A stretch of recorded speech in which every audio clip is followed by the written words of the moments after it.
દરેક માણસને ભગવાને કંઈક ને કંઈક સ્પેશિયાલિટીઝ કે કંઈક ને કંઈક એનામાં એવા એકાદ ક્વોલિટી આવી છે. આ સાવ જ સનાતન સત્ય કહું છું, આજકાલના વિદ્યાર્થીઓને તમારી સલાહ એડવાઇસ ગમતી નથી. આપ સ્ટાર્ટ કરો શેર કરવાનું તો ડેફિનેટલી સ્લોલી આપનું બાળક છે એ આપણી સાથે શેર કરશે. What do you think? We should go for job or business? Somewhere it depends on person to person. ભાઈ કોઈ મને કહેશે તો I always take a side. Grades પણ એટલા જ ઇમ્પોર્ટન્ટ છે. સ્કિલ્સ વર્સસ ગ્રેડ્સ ના બારામાં શું કંઈ કમેન્ટ કરો ના. પણ ગ્રેડ છે રિયલ લાઈફમાં પ્રમાણમાં ઓછા કામ લાગે છે, મારું માનવું એ છે.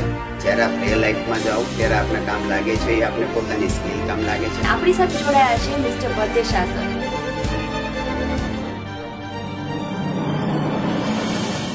આજે આપણી ટીમ જામનગરમાં નવું શું આવી છે રાધિકા એડ્યુકેશન સ્કૂલમાં, અને આપણી સાથે જોડાયા છે મિસ્ટર ભરતેશ સર.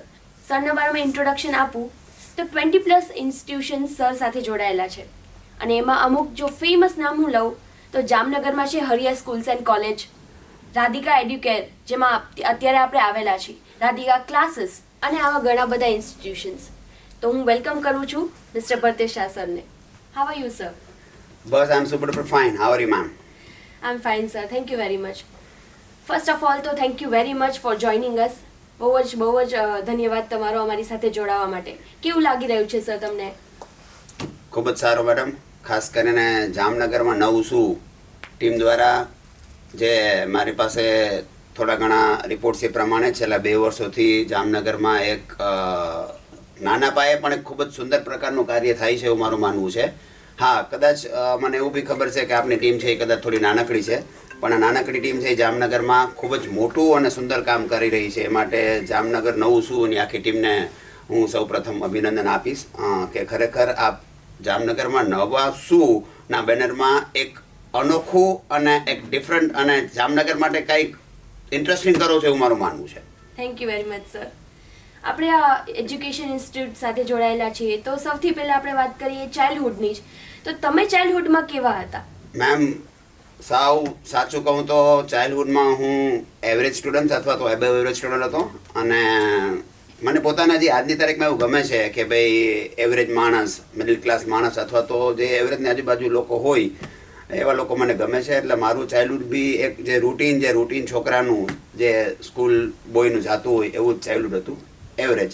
અને એ ચાઇલ્ડહુડમાં બચપનમાં કે બાળપણ આપણે કહીએ તો જે કદાચ અત્યારના છોકરાઓ કદાચ માને કે જે નથી કરતા એવા ઘણા બધા સારા તોફાનો બી અમે કરેલા હતા. કે તો you were naughty. Yeah, I was definitely should સે કે આઈ વોઝ નોટ એ શું કહેવાય ડાયો છોકરો. તો આપણે અત્યારે જજ ન કરી શકીએ કોઈ પણ છોકરો જો નોટી હોય તો આપણે એમ નહીં કહી શકીએ કે આગળથી એ કાંઈ નહીં કરી શકે, રાઈટ? તમે એક મોટા અમારી માટે એક્ઝામ્પલ સેટ કરેલું છે કે તમે નોટી હોવા છતાં પણ તમે આટલા આગળ આવી શક્યા છો, રાઈટ સર? શ્યોર. તમે 20 જેટલા ઇન્સ્ટિટ્યૂટ સાથે જોડાયેલા છો. હું જાણી શકું તમે આ જર્ની ક્યારે સ્ટાર્ટ કરી અને કેવી રીતે સ્ટાર્ટ કરી? Yes ma'am, sure. આ જર્ની સ્ટાર્ટ થઈ હતી 1991 જૂન મહિનાથી, અને જ્યારે કદાચ મારું ગ્રેજ્યુએટ પૂરું થયું હતું તો એ જર્ની જૂન 1991માં મેં એક નાનકડા રાધિકા ક્લાસીસ નામના કોચિંગ ક્લાસથી ચાલુ કરેલી હતી, જેને કદાચ અત્યારે લગભગ 33 વર્ષ જેવો સમય થઈ ગયો છે. It's mind boggling actually. Great, huge time to spend. આ તમે 20 વર્ષની ઉંમરે જ્યારે તમે સ્ટાર્ટ કર્યું ત્યારે તમને એવું ડાઉટ લાગતું હતું કે તમારી કેપેબિલિટીઝ ઉપર કે તમે એટલા આગળ આવી શકશો, કે તમે એવું ધારેલું હતું કે તમે એટલા આગળ આવી પણ શકશો? મને ડાઉટ લાગતો તો એ તો 100%ની વાત હતી, પણ મને લાગે છે કે કદાચ સમાજને અથવા તો કદાચ અમુક લોકોનો બી ડાઉટ લાગતો હશે કે ભાઈ આ 20 વર્ષની ઉંમરમાં આ છોકરો છે એ શું કરી શકશે. એટલે what I should say, it was really a memorable but a struggleful period. અને કદાચ એ એજમાં જે 1991ની વાત કરું તો somewhere I was clear, somewhere even I was even not clear, but જે હતું એ ખૂબ જ સારું હતું. અને એવું કહેવાય ને કે લાઈફમાં every beginning has and and every and has the new beginning. તો હું એ બહુ જોરદાર માનું છું. બટ લકીલી જે મારું બિગિનિંગ થયું હતું દેટ વોઝ ડેફિનેટલી કદાચ થોડું ઘણું સ્લો હતું, પણ મને એવું કહેવું પડશે કે it was very strong. Yeah definitely મતલબ સમાજને તો ડાઉટ હતો જ, એ આપણે તમારી વાત ઉપરથી ખબર પડીએ. પણ તો તમને કરેજ ક્યાંથી આવ્યો આટલી મોટી ઇન્સ્ટિટ્યૂટ બિલ્ડ કરવાનો અથવા આટલા મોટા સપના જોવાનો? તમને એવું લાગ્યું તો હશે ને કે આ કરેજ મારામાં તો છે, તો ક્યાંથી સ્ટાર્ટ થયું આ બધું? બેઝિકલી કહેવાય ને કે ભાઈ દરેક માણસને ભગવાને કંઈક ને કંઈક સ્પેશિયાલિટીઝ કે કંઈક ને કંઈક એનામાં એવા એકાદ ક્વોલિટી આપી હોય કે જે ક્વોલિટી કદાચ એ માણસ પોતે આઈડેન્ટિફાઈ કરી લે તો definitely he can do something quite good in a life. એટલે મારા કેસમાં બી કદાચ મને એવું જ થયું હતું કે ભાઈ એજ્યુકેશનમાં ક્યાંક ઇનર એવું લાગતું હતું કે એજ્યુકેશનમાં કંઈક ને કંઈક સારું ભવિષ્યમાં અથવા તો સ્લોલી થઈ શકશે.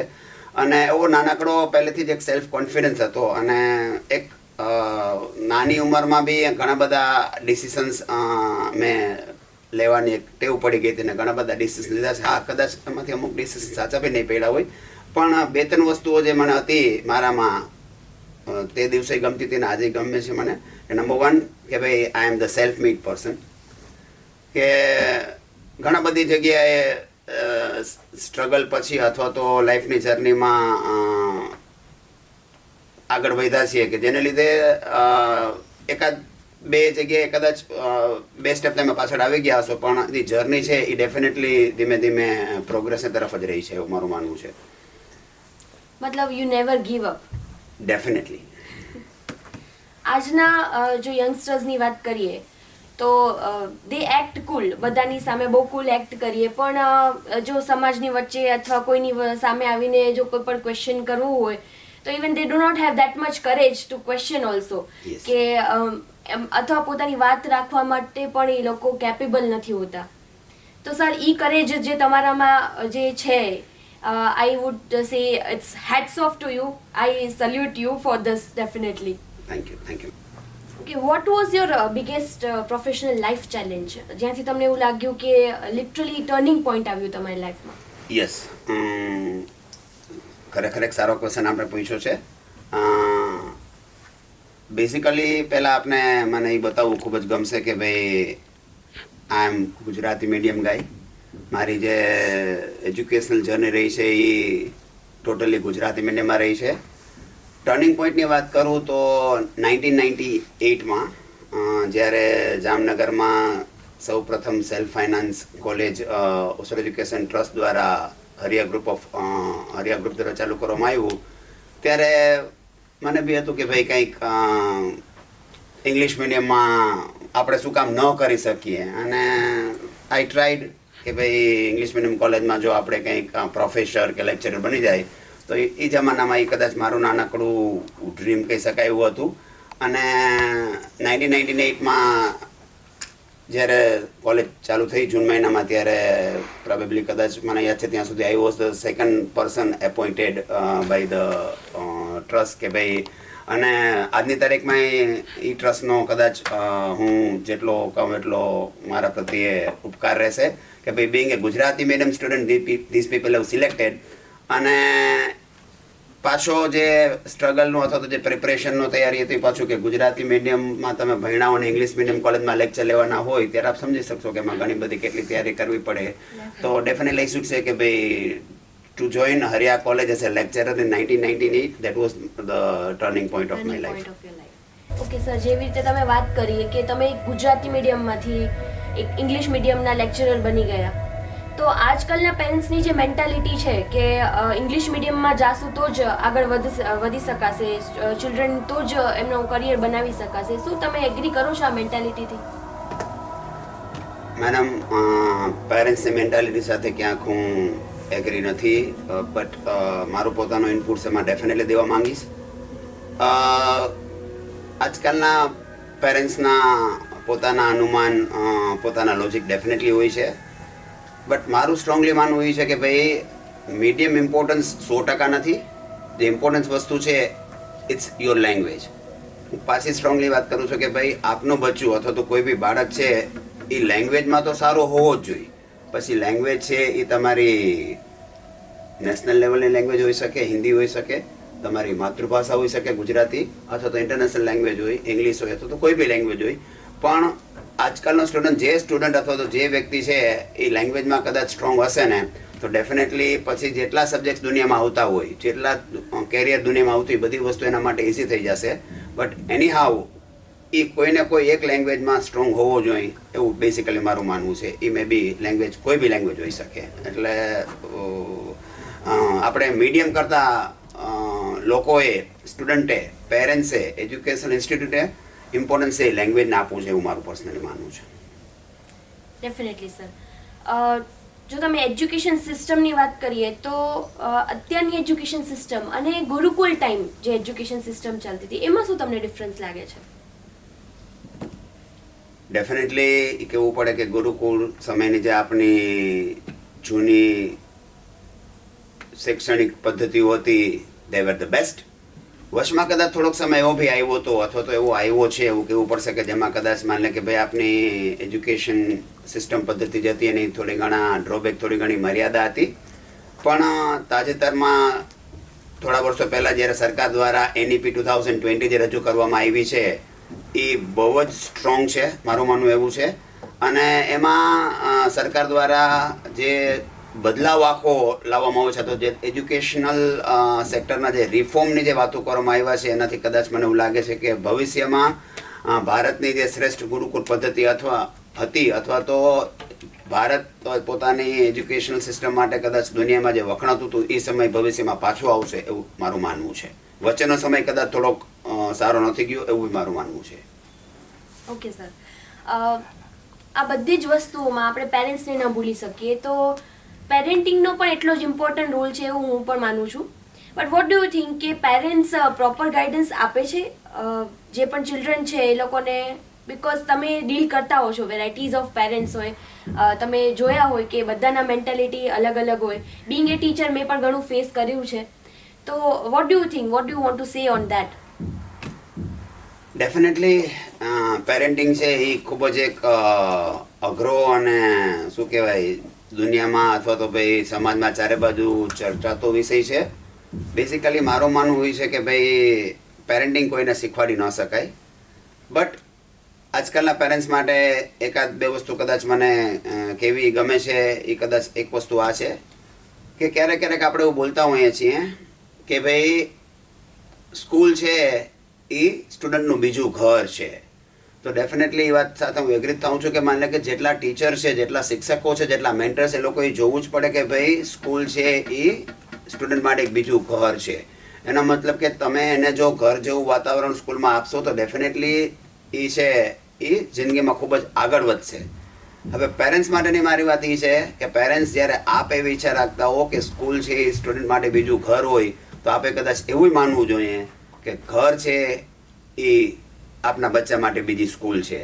એટલે જો આપ સાચું પેરેન્ટિંગ છે એ જ છે કે આપ આટલું વાતાવરણ ઘરે આપી દો કે જે વસ્તુ માની લે કે ભાઈ જે ઘરે જે શીખવાનું છે, અથવા તો ઘરે જે માની લે કે એને જે વાતાવરણ અથવા તો જે એને એન્વાયરમેન્ટ મળવાનું છે એ જ વસ્તુ કદાચ ક્યાંક ને ક્યાંક એના ઓલ ઓવર પરફોર્મન્સમાં રિફ્લેક્ટ થવાનું જ છે. એટલે બે પાસા છે.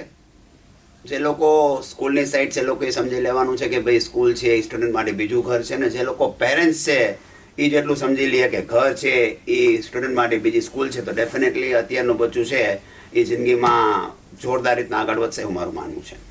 તો પેરેન્ટ્સને શું વધારે પડતું પેમ્પર કરવું જોઈએ છોકરાઓને કે પ્રેશરાઇઝ કરવું જોઈએ? બિકોઝ બે વસ્તુ થાય છે છોકરાઓ સાથે કે પ્રેશરાઇઝ પણ બહુ થાય છે. અમુક છોકરાઓ એના લીધે મેન્ટલી ડિસ્ટર્બ થઈ જાય છે, અને સાથે બહુ પેમ્પરાઇઝ હોય છે, તો એનાથી આપણા એફર્ટ્સ, મતલબ જે એજ્યુકેશન હેન્ડલ કરે છે એ લોકોના એફર્ટ્સ બહુ વધારે પડતા દેવા પડે છે, અને તો પણ એ કામ નથી લાગતા પેરેન્ટ્સના લીધે.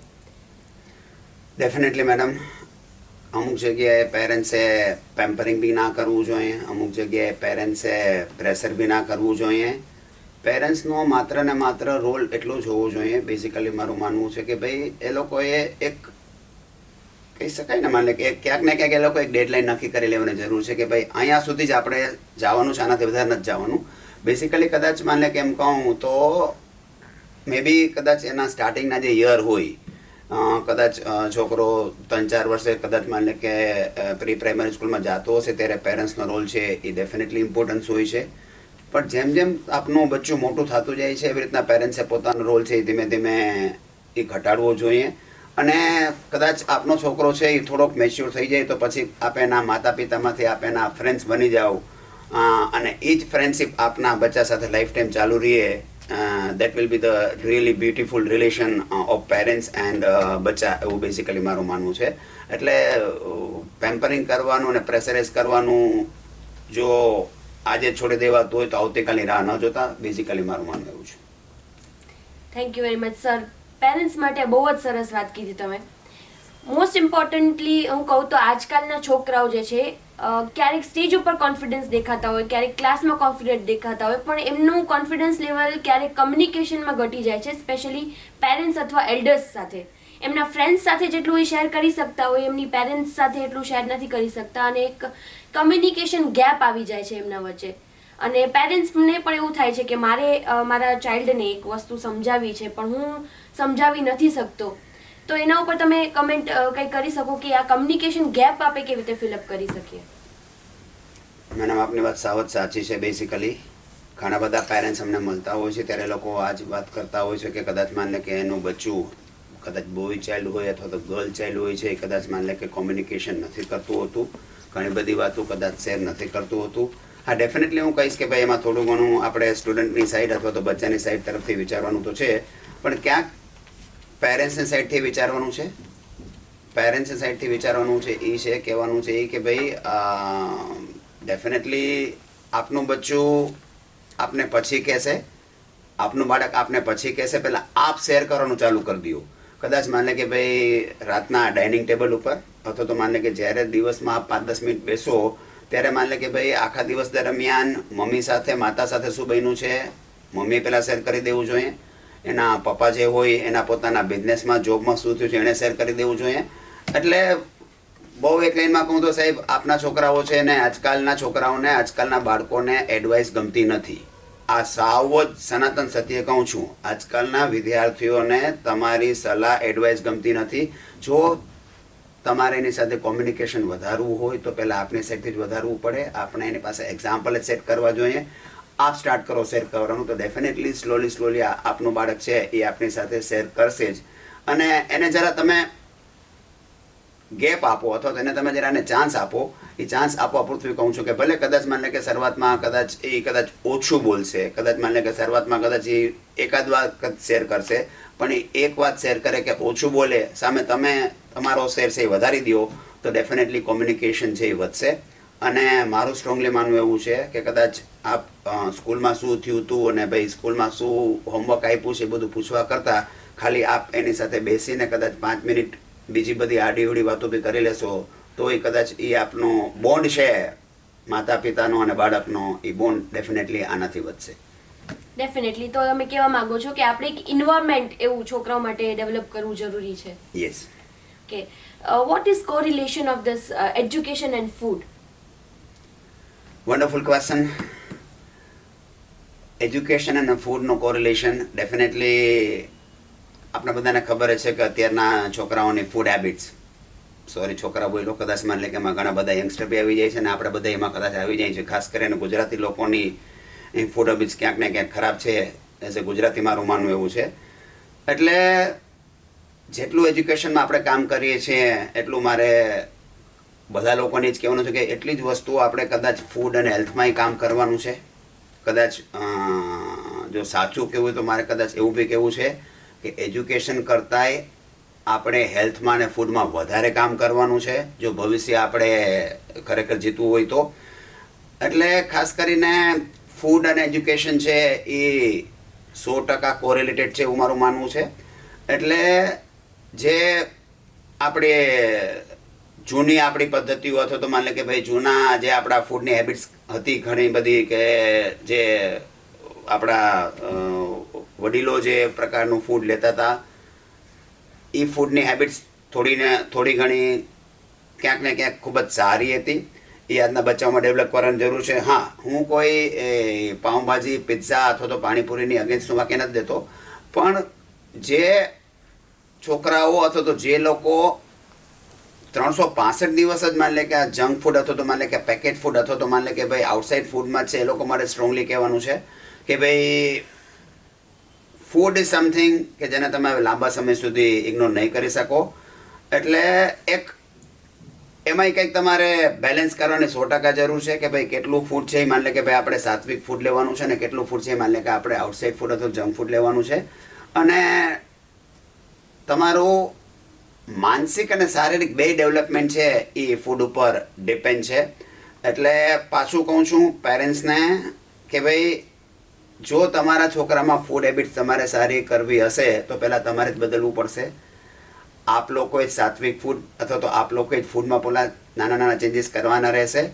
અને જો કદાચ કોઈ છોકરાઓ એકવાર મોટા થઈ ગયા પછી ફૂડ હેબિટ્સ બદલાવી ખરેખર અઘરી છે, ખૂબ જ મુશ્કેલ છે. એટલે કદાચ જ્યારે એનું બાળપણ હોય, નાના હોય ત્યારથી જ કદાચ ફૂડ હેબિટ છે આપ સારી રીતના ડેવલપ કરશો અને એને બધી જાતના ફૂડ્સ આપશો તો ડેફિનેટલી એનો માનસિક અને શારીરિક વિકાસ છે એ બે સારો થશે એવું મારું માનવું છે. ઓકે સર, તો આ તમે જે માનસિક અને શારીરિક વિકાસની વાત કરીએ તો એના ઉપરથી જ એક ક્વેશ્ચન પૂછું તમને કે is there any relation between physical and mental health? Madam, the relation is 110%. Physical અને મેન્ટલ હેલ્થનું રિલેશન છે એ ડેફિનેટલી બહુ જ ક્લોઝ છે.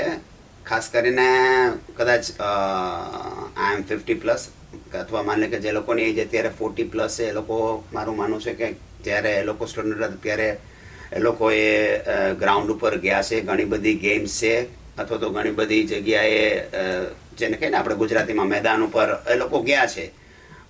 પણ અત્યારના છોકરાઓ છે એના ગ્રાઉન્ડ ઉપર જવાનું ઘણું બધું ઘટી ગયું છે. એટલે ફિઝિકલ ફિટનેસ છે એ ડેફિનેટલી અત્યારના બચ્ચાઓ માટે એક ચેલેન્જ છે. હવે જો ફિઝિકલ ફિટનેસ જ નહીં જાળવી શકે અત્યારના બચ્ચાઓ તો મેન્ટલ ફિટનેસ આવવું તો અશક્ય જ લાગે છે મને. એટલે ફિઝિકલ ફિટનેસ છે એ પહેલો ક્રાઇટેરિયા છે અને છેલ્લો ક્રાઇટેરિયા છે એ તમારો મેન્ટલ ફિટનેસ છે. પણ મેન્ટલ ફિટનેસ ત્યારે જ આવશે જ્યારે તમે ફિઝિકલી ફિટ હો. જે કદાચ આપણે સ્ટ્રેસના લેવલની થોડી ઘણી વાતો સાંભળી છે અથવા તો કદાચ ક્યાંક ને ક્યાંક માની લે કે ભાઈ સુસાઇડિયલ કેસ કદાચ વધતા જાય છે, એના માટે ક્યાંક ને ક્યાંક મેન્ટલ ફિટનેસ અથવા તો કંઈક મેન્ટલ કહીને સેટ નથી થતું એવું લાગે છે. અને કોઈ બી માણસ મેન્ટલ ત્યારે જ ફિટ રહી શકશે જ્યારે ફિઝિકલ ફિટ હોય. એટલે ફિઝિકલ ફિટનેસ માટે કદાચ કેટલા લોકોને ગમશે મને ખબર નથી, પણ 2 માર્ક અથવા તો 4 માર્ક કદાચ એને ભણવામાં ઓછા આવે, માતા પિતા તો કદાચ સ્વીકારી લેજો, પણ એ આપનો છોકરો, આપનું સંતાન છે એ ફિઝિકલી ફિટ હોય એ ખૂબ જ જરૂરી છે એવું પર્સનલી મારું માનવું છે. Definitely sir. સો આનાથી જ આપણે કહી શકીએ કે જો ફિઝિકલ હેલ્થને ધ્યાનમાં રાખીને ફિઝિકલ એક્ટિવિટીઝ થોડી વધારીએ અને એનાથી જો ઇમ્પ્રુવમેન્ટ આવશે તો આજે અત્યારે stress levels, specially anxiety, depression એ બધું છે એ બધું ઓછું થઈ જશે બાળકોમાં. સ્પેશિયલી સ્ટ્રેસ લેવલ્સ જે સ્ટડીઝ રિલેટેડ છે અને એમને એમ થાય છે કે મારાથી મેમરાઇઝ નથી થતું. અને આમ જોવા જઈએ તો મેમરી કોઈની પણ ઓછી હોતી નથી. બાળકોને બસ એક પરસેપ્શન આવી જાય છે. હવે પરસેપ્શનની વાત કરીએ તો બાળકોને એવું છે કે અત્યારે 60 to 80% વસ્તુઓ જે અમને ભણાવે છે એ કંઈ કામની જ નથી, બિકોઝ એમને કોઈ એક બીજી ફિલ્ડમાં ઇન્ટરેસ્ટ હોય. સપોઝ કે એક છોકરાને ડાન્સ અથવા આર્ટ એન્ડ ક્રાફ્ટ વધારે ગમે છે તો એને એવું છે કે મારે તો કરિયર એનામાં જ બનાવવું છે, મારે એનામાં જ આગળ જવું છે. તો તમને શું લાગે છે, એજ્યુકેશન શું ઇમ્પ્રેક્ટિકલ છે? મેડમ, એજ્યુકેશન ક્યારેય ઇમ્પ્રેક્ટિકલ નહોતું, ભૂતકાળમાંય નહોતું, વર્તમાનમાં નથી ને ભવિષ્યમાંય નહીં હોય. હા, ક્યારેક કદાચ એવું બન્યું છે કે ભાઈ કદાચ થોડી ઘણી મર્યાદાઓ છે એ કદાચ માની લે કે ભાઈ સિસ્ટમની મર્યાદાઓ છે, કદાચ થોડી ઘણા ડ્રોબેક છે એ કદાચ માની લે કે એજ્યુકેશનમાં જે લોકો જોડાયેલા છે એ લોકોના ડ્રોબેક છે. એજ્યુકેશન હંમેશા પ્રેક્ટિકલ જ હોય છે. એજ્યુકેશન કોઈ બી વ્યક્તિના સર્વાંગી વિકાસમાં ફૂલ હેલ્પફુલ થાય છે એવું પર્સનલી મારું માનવું હોય છે. અને સેકન્ડ વસ્તુ કે કદાચ માની લે કે કોઈ સ્ટુડન્ટ અથવા તો કોઈ એવું કહેતું હોય કે કદાચ ઘણી બધી એજ્યુકેશનમાં ઘણી બધી બાબતો છે એ ક્યાંક કામ નથી લાગતી. ડેફિનેટલી કદાચ માની લે કે ભાઈ થોડી ઘણી બાબતો એવી હશે કે જે કામ નહીં લાગતી હોય. પણ એક તમને સિમ્પલ એક્ઝામ્પલ આપીને કદાચ એક વસ્તુ સમજાવવા એ માગું છું કે અત્યારે કેરિયર આસ્પેક્ટમાં આપણે જોઈએ તો કદાચ સાયન્સ, કોમર્સ, આર્ટ્સ આ બધી વસ્તુ આપણે જોઈએ છીએ કે ભાઈ છોકરો પોતાના કેરિયર તરીકે 10th સ્ટાન્ડર્ડ પછી આવું કોઈ સાયન્સ, કોમર્સ કે આર્ટ્સ સિલેક્ટ કરે છે. આ બધી વસ્તુ એ કદાચ નજીકના ભવિષ્યમાં સાવ ભૂતકાળ બની જશે અથવા તો કાંઈ નહીં હોય, મારું માનવું એવું છે. એક એક્ઝામ્પલ આપીને કદાચ કહી દઉં તો કદાચ એવા બધા કેરિયર ખુલશે કે છોકરો જ્યારે ભણતો હશે ત્યારે કદાચ એનો એક સબ્જેક્ટ છે એ કેમિસ્ટ્રી હશે, એક સબ્જેક્ટ કદાચ માની લે કે એનો એકાઉન્ટ્સ હશે, એક સબ્જેક્ટ કદાચ માની લે કે એનો મ્યુઝિક હશે અને એક સબ્જેક્ટ કદાચ એનો માની લે કે ડાન્સે હશે. આ બધી વસ્તુના ચેન્જીસ આવે છે. દુનિયામાં અમુક દેશોમાં બધી વસ્તુઓ આવી ચાલે જ છે અને ઇન્ડિયામાં આ બધી વસ્તુઓ હવે આવવાની છે 100%. એટલે કોઈ સ્ટુડન્ટને કોઈ જગ્યાએ ઇન્ટરેસ્ટ હોય, તમે કીધું કે કદાચ એને ભાઈ ડાન્સમાં ઇન્ટરેસ્ટ છે અથવા તો મ્યુઝિકમાં ઇન્ટરેસ્ટ છે, તો મ્યુઝિકમાં ડેફિનેટલી પોતાનું એ કેરિયર અથવા તો ડાન્સમાં પોતાનું કેરિયર એ બનાવી શકશે. બેસિકલી મારું માનવું એવું છે. Okay sir, so basically you think કે education is as much as important, મતલબ you should always have plan B. Yes, તમારા કહેવા મુજબ. ફાઇન, તો ગ્રેડ્સ પણ એટલા જ ઇમ્પોર્ટન્ટ છે. સ્કિલ્સ વર્સસ ગ્રેડ્સના બારામાં શું કંઈ કમેન્ટ કરવા માંગો છો તમે? ગ્રેડ્સ એ કદાચ ઇમ્પોર્ટન્સ ત્યાં સુધી છે કે by getting some good number અથવા તો by getting some good ranks you can get admission in XYZ school, colleges. પણ ગ્રેડ્સ એ રિયલ લાઈફમાં પ્રમાણમાં ઓછા કામ લાગે છે. મારું માનવું એ છે જ્યારે આપ રિયલ લાઈફમાં જાઓ ત્યારે આપને કામ લાગે છે એ આપને પોતાની સ્કિલ કામ લાગે છે, આપને પોતાની ક્રિએટિવિટી કામ લાગે છે, આપનું પોતાનું લોજિકલ કામ લાગે છે. એટલે ડેફિનેટલી ગ્રેડ છે એ આપનું જ્યારે એજ્યુકેશન પૂરું થાય ત્યારે ગ્રેડ્સવાળી જે વાત છે, નંબરવાળી વાત છે કે માર્કવાળી વાત છે અહીંયા પૂરી થઈ જાય છે. જ્યારે પ્રેક્ટિકલ વર્લ્ડમાં જમ્પ કરો તો ત્યારે ડેફિનેટલી આપને જે કામ લાગશે એ આપનું સ્કિલ્સ અને આપની ક્રિએટિવિટી અને આપના કેટલા ડિસિઝન પાવર છે, આપનો કેટલો સેલ્ફ કોન્ફિડન્સ છે, આ જ બધી વસ્તુ કામ લાગવાની છે.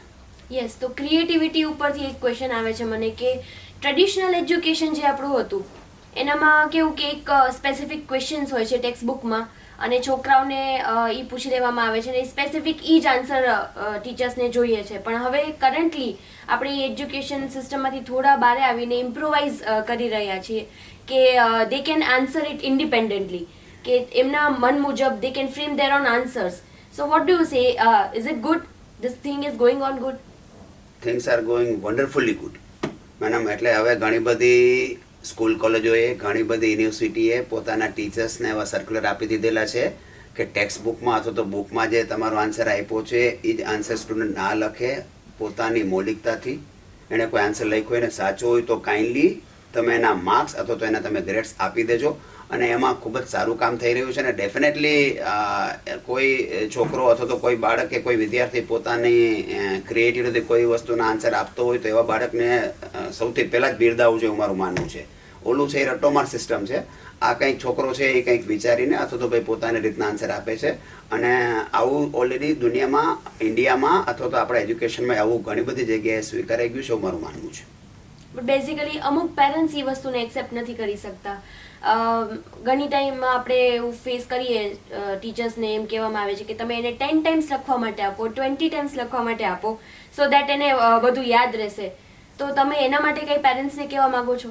એટલે કદાચ કોઈ મેન્ટર, શિક્ષક આવું 5 ટાઈમ્સ કે 10 ટાઈમ્સની કદાચ કોઈ સિસ્ટમમાં હોય અથવા તો કોઈ પેરેન્ટ્સ બી આવી સિસ્ટમમાં હોય, તેના માટે મારે એક જ કહેવાનું છે બધાને હાથ જોડીને કે આપ સુધરી જાઓ.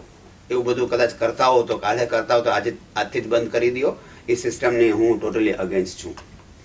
Okay, so what is your take on degree? મતલબ ઇન્ડિયન મેન્ટાલિટી થઈ ગઈ છે કે કાંઈ પણ હોય એક ડિગ્રી તો હોવી જ જોઈએ, ભલે નામની તો નામની, એના બારામાં તમને કંઈ ખબર હોય કે ના હોય, પણ પાસ કરવું જરૂરી છે, ડિગ્રી લેવી જરૂરી છે. તમારું શું માનવું છે? મેડમ, ડિગ્રીનું ક્વોલિફિકેશનનું પોતાનું ઇમ્પોર્ટન્સ છે. બેઝિકલી મારું માનવું એ છે કે ના, ડેફિનેટલી ડિગ્રી કે ક્વોલિફિકેશન ઇમ્પોર્ટન્સ છે, પણ એનાથી વધારે ઇમ્પોર્ટન્સ એ છે કે સ્કિલ વધારે ઇમ્પોર્ટન્સ છે. એટલે એક ડિગ્રી હોય તો સારું છે, પણ તમારી પાસે પોતાની સ્કિલ હોય તો એ વધારે સારું છે. ડિગ્રી કદાચ તમને લાઈફમાં 1-2 સ્ટેપ આગળ મૂકશે ક્યાંક ને ક્યાંક બીજા કરતાં, પણ તમારી પાસે તમારી પોતાની કોઈ ક્રિએટિવિટી કે સ્કિલ હશે એ કદાચ તમને લાઈફમાં 10-15 સ્ટેપ આગળ મૂકશે, મારું માનવું છે. Okay, fine. Most of the સ્ટુડન્ટ્સને એવું થાય છે કે મારે શું કરિયર લેવું જોઈએ, બિકોઝ સમટાઈમ્સ કેવી મેન્ટાલિટી થઈ ગઈ છે કે જો મને 90% 10th સ્ટેન્ડર્ડમાં આવી ગયા અથવા 99% આવી ગયા તો મને સાયન્સ લેવું જોઈએ, અથવા કોમર્સ ફિલ્ડ લઈએ તો એ થોડી ઓછી નીચી ફિલ્ડ છે. એન્ડ હ્યુમેનિટીઝ, જે અત્યારે આપણે આર્ટ્સ પહેલાં ભણતા તે અત્યારે હ્યુમેનિટીઝ છે એ પણ બહુ લો માનવામાં આવે છે. એવું ઘણા લોકોની મેન્ટાલિટીઝ છે. અત્યારના સ્ટુડન્ટ્સને જો થોડું ઘણું એજ્યુકેશન મળે છે તો એ લોકો માને છે કે ના ના all of the branches are equal, but they are confused somehow પ્રેશરના લીધે, અથવા તે પોતાનો ઓપિનિયન નથી સેટ કરી શકતા કે મારે શું કરિયર ચૂઝ કરવું જોઈએ, how to choose career. Definitely madam, પાછી મારી વાત રિપીટ કરું છું કે જે કદાચ કોમર્સ, સાયન્સ અને આર્ટ્સની અથવા હ્યુમાનિટીની વાત કરો છો એ કદાચ ભૂતકાળ જ બની જશે. બેઝિકલી મારું માનવું એવું છે. અત્યારના સ્ટુડન્ટ્સ પાસે કદાચ હજારો કેરિયર ઓપ્શન્સ છે, મારું માનવું એ છે. હા, સ્ટુડન્ટ્સ ક્યાંક ને ક્યાંક કદાચ થોડો ઘણો અમુક સમય પૂરતો કન્ફ્યુઝ હોય છે, કદાચ એ આપની વાત થોડી ઘણી કદાચ સાચી છે. યસ, હવે કેરિયર સિલેક્ટ કરવા પૂરતું સ્ટુડન્ટે શું કરવું એની માટે કદાચ મારું માનવું છે કે એમાં 2-3 વસ્તુઓ કામ કરતી હોય છે. નંબર 1, જ્યારે સ્ટુડન્ટ પોતાનું કેરિયર સિલેક્ટ કરતો હોય છે તો બેઝિકલી બહુ લેટર સ્ટેજ ઓફ લાઈફમાં એ નક્કી ના કરે. કદાચ મારા ખ્યાલ પ્રમાણે when he is in grade number 6, 7, 8 ની આજુબાજુ હોય ત્યારે એણે કંઈક થોડુંક આછું પાતળું પોતાના કેરિયર ઉપર વિચાર કરી લેવો જોઈએ, એવું મારું માનવું છે. સેકન્ડ વસ્તુ કે જ્યારે તમે કોઈ વસ્તુને કેરિયર તરીકે જોતા હો ત્યારે કદાચ ઘણા બધા સ્ટુડન્ટ્સ માને કે ભાઈ કેરિયરને કદાચ મોનિટરી ફોર્મ્સમાં જોઈ છે કે એ કેરિયરને કેટલો ભવિષ્યમાં કેટલા પૈસા અપાવી શકશે, કેવું જોબ અપાવી શકે, અથવા તો ભાઈ કેવા બિઝનેસ અપાવી શકે. અહીંયા કદાચ નાનકડી પાછી ભૂલ થાય છે. એ કેરિયરને તમે કદાચ મોનિટરી ફોર્મમાં, એ આપણી એજ નથી. જે એજ માની લે કે આપણી એજ કદાચ 15 યર્સની અથવા તો ભાઈ 17 યર્સની આપણી એજ છે ને એ એજમાં આપ જોવો છો તો એ આપણે એ કેરિયરને તમે કદાચ પાછો કહું છું કે એ કેરિયરને તમે નોલેજના ફોર્મમાં જો, અથવા તો એ કેરિયરના તમારે ઇન અને આઉટ બે વસ્તુ જોવાની જરૂર છે. સેકન્ડ વસ્તુ એક એ કહેવાની છે કે ભાઈ જે તમે કદાચ 15 વર્ષની ઉંમરે કદાચ કેરિયરનો કંઈ વિચારો છો તો એ કેરિયરમાં તમારે જમ્પ કરવાનો આવશે ત્યારે કદાચ 22 વર્ષે આપ કેરિયરમાં જમ્પ કરશો. એટલે એ કેરિયરનું આજનું પિક્ચર સમાજમાં શું છે એના કરતાં જ્યારે તમે 5 વર્ષ પછી કે 7 વર્ષ પછી કેરિયરમાં જમ્પ કરશો ત્યારનું પિક્ચર શું છે એ કોઈને ખબર નથી. એટલે જે કેરિયર તમે સિલેક્ટ કરો છો એ કદાચ મોનિટરી ફોર્મમાં જોવા કરતાં તમે કદાચ એને નોલેજના રૂપમાં જો, મારું માનવું એવું છે.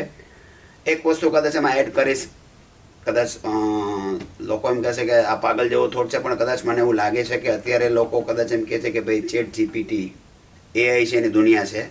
મને લાગે છે કે 3 વર્ષ પછી ચેટ જીપીટી અને એઆઈ છે એ કદાચ ખોવાઈ ગયો છે. કંઈક એવું આવશે દુનિયામાં કે જે કદાચ માને કે ભાઈ દર 2 દિવસે બદલી જતું હશે. એટલે કેરિયર પૂરતી વાત હતી. એટલે પાછું કહું છું કે છોકરો જ્યારે જશે ત્યારે પરિસ્થિતિ એવી થઈ જશે કે જ્યારે છોકરો જોબ કરવા અથવા તો બિઝનેસ કરવા જશે, એવા જોબ ને એવા બિઝનેસ આવી જશે જેના 50%, 60%, 70% જોબનું માણસો અત્યારે વિચાર્યું જ નથી. તો અત્યારે તમે માત્ર ને માત્ર નોલેજની પાછળ, માત્ર ને માત્ર તમે ક્રિએટિવિટીની પાછળ, માત્ર ને માત્ર તમે સ્કિલ ડેવલપ કરો જ્યાં સુધી આપ સ્ટુડન્ટ છો ત્યાર સુધી. જ્યારે આપ જમ્પ કરશો આપના કેરિયરમાં અથવા તો રિયલ લાઈફમાં તો ડેફિનેટલી આપની સ્કિલ, આપનું નોલેજ કામ કરશે. સર, બહુ વેલ્યુએબલ એડવાઇસ છે આ બધા યંગસ્ટર્સ અથવા બધા સ્ટુડન્ટ્સ માટે, અને સ્પેશિયલી 6th સ્ટેન્ડર્ડથી લઈને 11th-12th સ્ટેન્ડર્ડ સુધીના સ્ટુડન્ટ્સ જેટલા પણ જોશે અને જો તમારી એડવાઇસ લેશે તો એ લોકો પ્રોપરલી ચૂઝ કરી શકશે. Sir, thank you very much. હવે પર્સનલ ઓપિનિયન તમારું હું લેવા માગું છું. What do you think we should go for job or business? Sir, please, personal opinion, no diplomatic answers. Okay. Good question, madam. Job versus બિઝનેસની ઘણી બધી વાતો છે અને કદાચ ભૂતકાળમાં લોકોની ચોઈસ છે એ બિઝનેસ હતી. આજના ઘણા બધા યંગસ્ટરની ચોઈસ છે એ કદાચ જોબ થઈ ગઈ છે એવું મારું માનવું છે. એમાં મારો પર્સનલ ઓપિનિયન એ છે કે ભાઈ business is always ahead than the job. I repeat કે ભાઈ મને બિઝનેસ ગમે છે, but somewhere it depends on person to person. પાછી મારી વાત રિપીટ કરું છું ભાઈ, કોઈ મને કહેશે તો I always take a side of the business. But જો આપનું કંઈક ડ્રીમ છે, આપનું મગજમાં માન લે કે કંઈક છે કે મારે કંઈક કરવું છે, એ કદાચ માન લે કે ભાઈ કોઈ જોબમાં બી આપણાથી થઈ શકતું હોય તો જોબને કંઈ આપણે મૂલ્યાંકન ઓછું આંકી શકીએ એમ નથી. હા, એવું ચોક્કસ કહી શકીશ કે ભાઈ જોબ છે એક જણાને જોબ આપે છે. જો કોઈ છોકરો કદાચ બિઝનેસમાં જશે, એક સારો એન્ટરપ્રેન્યોર બનશે, તો એ કદાચ એક ગ્રુપને, એક સોસાયટીને, એક સમાજ માટે ઘણી બધી ઓપોર્ચ્યુનિટી ઊભું કરશે અને કદાચ દેશ માટે અને સમાજ માટે ખૂબ સારું કામ કરશે. એટલે I always prefer business. Yes. Okay sir, તો જેમ તમે એન્ટરપ્રેનરની વાત કરી, તો what is your tips for this upcoming young entrepreneurs? Definitely મારું માનવું એવું છે કે ભાઈ આજકાલ ઘણી બધી સ્કૂલ્સ અને કોલેજ છે એ આવા બચ્ચાઓને, આવા સ્ટુડન્ટ્સને એ ભવિષ્યમાં સારા એન્ટરપ્રેન્યોર બની શકે એ માટેના ઘણા બધા સારા એક્ટિવિટીઝ, સારા ઘણા પ્રોગ્રામ કરતા હોય છે. એટલે જ્યારે આપની સ્કૂલ, આપની કોલેજ, આપનું કુટુંબ, આપનું સમાજ તમને ચાન્સ આપવાનો જ છે, મારું માનવું છે આપે જ છે. તો આવા કદાચ નાના ચાન્સ હોય, કદાચ આપની સ્કૂલમાં કોઈ નાનકડું ફંક્શન હોય, આપની સ્કૂલમાં નાનકડું કંઈક એક્ઝિબિશન હોય, આપની સ્કૂલમાં નાનકડી કોઈ ઇવેન્ટ હોય, આપના સમાજમાં કંઈક આવી વસ્તુઓ હોય, આપના ઘરે કાંઈ એવો પ્રસંગ હોય, તો please please please take active role in that. એ નાનકડું કામ આપ એમાં કરશો તો ડેફિનેટલી ભવિષ્યના એક આપ સક્સેસફુલ એન્ટરપ્રેન્યોર છો જ. સર, આપણે કન્ટિન્યુ કરીએ તો હું તમને પૂછવા માંગુ છું કે વોટ ઇઝ યોર ઓપિનિયન આપણે ઓનલાઈન એજ્યુકેશન અને ઓફલાઈન એજ્યુકેશન બારામાં? મેડમ, એક ખૂબ જ સુંદર પ્રશ્ન આપને પૂછ્યો છે. અત્યારે જ્યારે ઓનલાઈન એજ્યુકેશન એટલે કે વર્ચ્યુઅલ એજ્યુકેશનનું વ્યાપ ધીમે ધીમે વધતો જાય છે, ત્યારે મારો પર્સનલ ઓપિનિયન એ છે કે જ્યારે શરૂઆતના વર્ષોમાં, ખાસ કરીને પ્રી પ્રાઇમરી, પ્રાઇમરી અથવા તો આપણે કહી શકીએ કે ભાઈ ટિલ ગ્રેડ 10 સ્ટાન્ડર્ડ સુધી ડેફિનેટલી ઓફલાઈન એજ્યુકેશનનું પોતાનું ઇમ્પોર્ટન્સ છે. જ્યારે ખાસ કરીને શરૂઆતના વર્ષોમાં મેન્ટરે કે શિક્ષકે માત્ર ભણાવવાનું કામ નથી કરવાનું, પણ માન લે કે ભાઈ એક એને ઘર જેવું વાતાવરણ અને ક્યાંક ને ક્યાંક માન લે કે એને યારે બેન્ડ અથવા તો માન લે કે ભાઈ એક જાતનું સ્ટુડન્ટ અને ટીચર્સનો જે બોન્ડ મજબૂત કરવાની વાત છે પ્રારંભિક વર્ષોમાં. એટલે અહીંયા હું પોતે ઓફલાઈન એજ્યુકેશનને જ પ્રિફર કરીશ. આગળ જતાં હાયર એજ્યુકેશનમાં, મે બી કોલેજમાં અથવા તો કદાચ કોઈ પ્રોફેશનલ એજ્યુકેશનમાં, કેરિયરના વર્ષોમાં ડેફિનેટલી ઓનલાઈન એજ્યુકેશન છે એનું ઇમ્પોર્ટન્સ છે જ.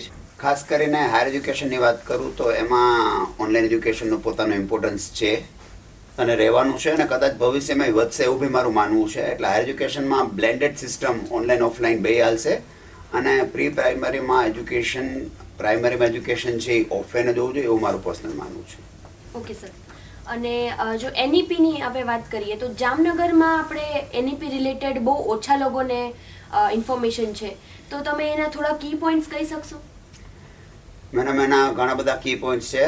થોડાક આપને કી પોઈન્ટ્સ જરા કહેવા માંગુ તો એનઈપી 2020માં જે આપણી જૂની સિસ્ટમ હતી 10+2 એની જગ્યાએ 5+3+3+4ની સિસ્ટમ આવી છે પહેલાં તો.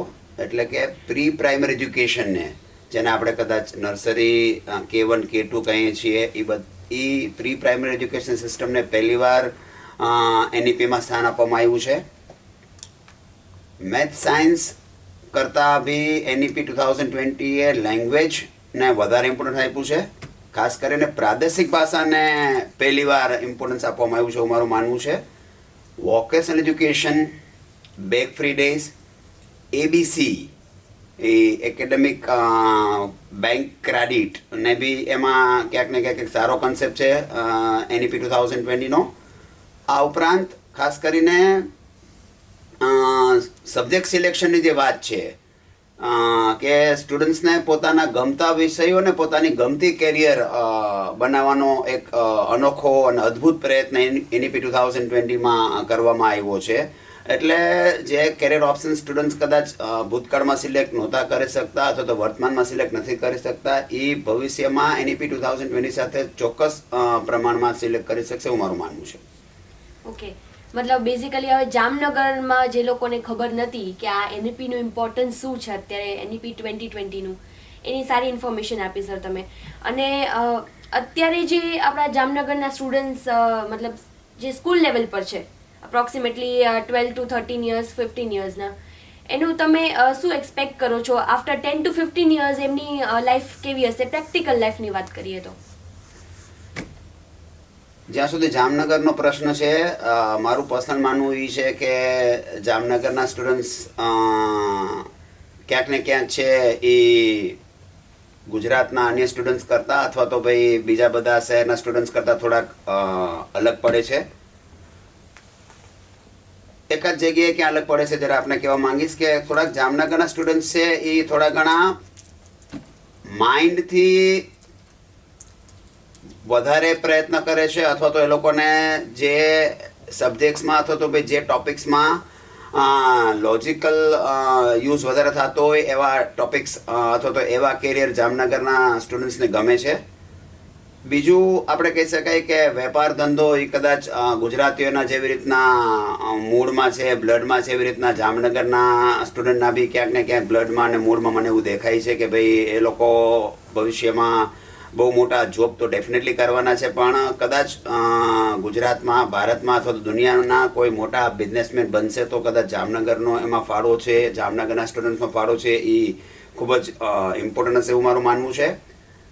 ત્રીજી વસ્તુ ખાસ કરીને કે જે સ્ટુડન્ટ આજે કદાચ 10th અને 12thમાં છે, જામનગરમાં છે, એવું બી બનશે કે એમાંથી ઘણા બધા સ્ટુડન્ટ છે કદાચ એ જામનગરમાંથી ઉડીને ગુજરાતના કોઈ શહેરોમાં અથવા તો ઇન્ડિયામાં અથવા તો દુનિયામાં અન્ય જગ્યાએ એ લોકો કદાચ પોતાનું કેરિયર અથવા તો પોતાની લાઈફ સેટ કરશે એવું બી મારું માનવું છે. ઓકે સર, તો હવે આપણે કન્ક્લુઝન તરફ આગળ વધીએ તો હવે 10th અને 12thની એક્ઝામ્સ અપ્રોચ થઈ રહી છે. બહુ ઓછા ટાઈમમાં 10th અને 12th સ્ટેન્ડર્ડના સ્ટુડન્ટ્સ જે છે પોતાનું મતલબ કહેવાય ને કે 365 ડેઝ એમને જે કામ કર્યું છે એનું ફાઇનલી એમને રિઝલ્ટ પેપરમાં આપવાનું છે. તો તમારું શું ઓપિનિયન છે અથવા શું મેસેજ છે એમની માટે? ડેફિનેટલી 10th અને 12thનું જે વર્ષ હોય છે એ સ્ટુડન્ટ્સના જીવનનું એક ખૂબ જ ઇમ્પોર્ટન્ટ યર હોય છે. અને તાજેતરમાં જ within couple number of days આવી એક્ઝામ સ્ટાર્ટ થવા જઈ રહી છે, ત્યારે આ બધા સ્ટુડન્ટ્સને મારે એક નાનકડો સંદેશો એ આપવાનો છે કે સ્ટુડન્ટ્સ રિઝલ્ટ છે એ કદાચ થોડું ઘણું પ્લસ માઇનસ હોઈ શકે. મે બી કદાચ માની લે કે ભાઈ આપના અપેક્ષા મુજબના માર્ક્સ આપણને આવશે અથવા તો કદાચ એનાથી વધુ આવશે અથવા તો ક્યાંક કદાચ ઓછાય આવશે, બટ ડેફિનેટલી આ રિઝલ્ટ છે એ આપના કેરિયરનું એક ઇમ્પોર્ટન્ટ ફેક્ટર હશે, પણ આ રિઝલ્ટ છે એ આપનું કેરિયર નથી, એ યાદ રાખજો. સેકન્ડ વસ્તુ, આપ જીવનમાં કોઈ બી જગ્યાએ પહોંચો, બટ 2-3 વસ્તુઓ કદાચ યાદ રાખે એવા સ્ટુડન્ટ હંમેશા જિંદગીમાં, લાઈફમાં બહુ આગળ વધી જતા એવું મારું માનવું છે. ખાસ કરીને એક આપના પેરેન્ટ્સ, એક આપના સ્કૂલના જે મેન્ટર્સ, ટીચર હોય છે એ, અને એક આપનું પોતાનું જામનગર. આપનું કેરિયર દુનિયાના કોઈ બી જગ્યાએ હોય, પણ આ 2-3 લોકો, મે બી જામનગર નવાનગર, મે બી આપના પેરેન્ટ્સ, મે બી આપની જામનગરની સ્કૂલ અને આપના ટીચર્સને આપ હંમેશા યાદ રાખજો, તો ડેફિનેટલી કદાચ આપ ઊંચી ઉડાન ભરશો એવા બેસ્ટ વિશિસ જામનગરના સ્ટુડન્ટ્સને હું આપવા માંગીશ. Thank you very much sir. તો જામનગરની જનતા માટે, સ્પેશિયલી સ્ટુડન્ટ્સ માટે અને પેરેન્ટ્સ માટે તમે જે વેલ્યુએબલ ઇન્ફોર્મેશન શેર કરી છે, આઈ હોપ કે એમના માટે બહુ જ યુઝફુલ થશે. And thank you very much sir for having us on your platform and coming on our platform. Thank you very much. Thank you. Team જામનગરમાં નવું શું છે, ડેફિનેટલી આપ એક અનોખો પ્રયત્ન કરો છો, અને આપ આવા નવા પ્રયત્ન જામનગરના માત્ર એજ્યુકેશન સેક્ટરમાં નહીં પણ બીજા બધા સેક્ટરમાં બી કરતા રહો, અને જામનગરને ગુજરાતમાં, ઇન્ડિયામાં અને દુનિયામાં એક અલગ ઓળખાણ અપાવો એવી મારી બેસ્ટ વિશિસ છે જામનગરમાં નવું શું ટીમને. Thank you very much team જામનગરમાં નવું શું. Thank you very much. Thank you.